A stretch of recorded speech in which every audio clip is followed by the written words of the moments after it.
Magandang araw sa ating lahat mga boss. For today's video, meron akong kwento. Nung ako'y nakarinig ng info galing sa mga kasamahan dati sa trabaho, ako'y nag-apply dito sa CL Transport. At nung tayo'y tinawagan para mag-road test, agad-agad naman tayong pumunta para ma-road test. At nung nakapasa tayo sa road test, at pinag-apprentice na rin tayo agad ng kumpanya para sa familiarization sa ruta. Nung matapos naman tayo sa pag-apprentice, nag-workshop din tayo dito sa Grahe na bali 3 days. At nung matapos na tayo mag-apprentice at mag-workshop, pinareport na rin tayo ng opisina para makapagsimula na sa trabaho. April 30, ako dito nagsimula. At shoutout ako sa mga nagtatanong kung ilang taon na ako dito nagtatrabaho. Bago lang po ako dito. Bali ngayong November 30, ako na po'y magsi 7 months. Dahil nga tayo ay 7 months na, mayroong binigay ang kumpanya na dagdag sa sahod.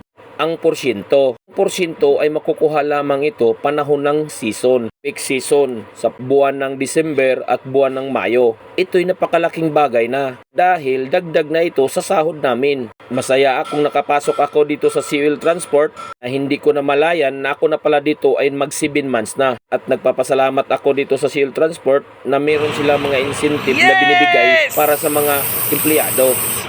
May sahod na, may porsyento pa. Saan ka pa? Mag-CL Transport ka na.